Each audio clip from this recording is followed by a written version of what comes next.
As expected, Bitcoin consolidating inside this box. Remember our resistances.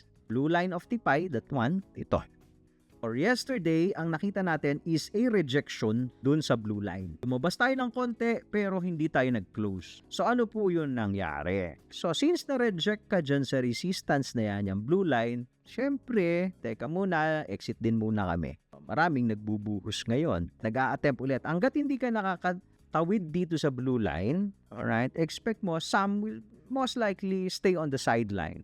Take profit and stay on the sideline. Marami-rami tayong resistance. On a weekly, come Monday, mga bulls, gusto nating makita si Bitcoin, okay, na ganito ulit yung itsura. May hugot. Meaning, no. I want to see Bitcoin. For me to be bullish on Bitcoin in the immediate short term, I want to see the price on Monday, this candle, na mag-close above the blue line. Failure for Bitcoin to close above this blue line, sasamantalahin na naman ng mga bears yan. Kasi you have to understand, after ilang weeks na nagte-trade tayo dyan above the blue line, since nung October 14 po ito if ever na walang bulls na magi-step up on Monday para i-close to, hatakin to, mag-close doon sa taas at mag-close. Pag mag-close ito sa baba, first time since October na magko-close siya below the blue line.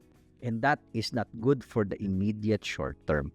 So you will see probably Bitcoin revisiting the 70 to 75K level. So makikita mo naman, syempre, kahapon, sinabi din natin sa inyo, magiging bullish tayo in the immediate short term pag sumampa tayo dito. Binasag natin tong 95 and we confirm. But for the meantime, eto po tayo. Short term immediate short term. So pwede naman po ito mag-consolidate pa. Even if we close a weekly, sa baba nito, pwede pa yan mag-consolidate yung price sa loob itong box.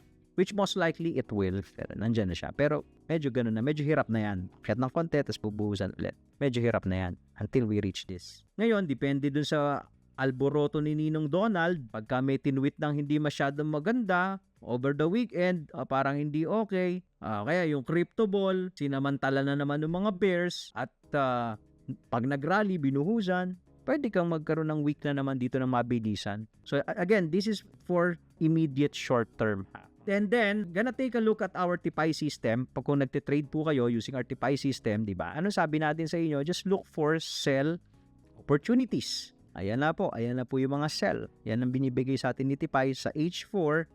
And you want to go to the 15-minute time frame for your entries. Pero sell ang hinahanap mo. Ayan.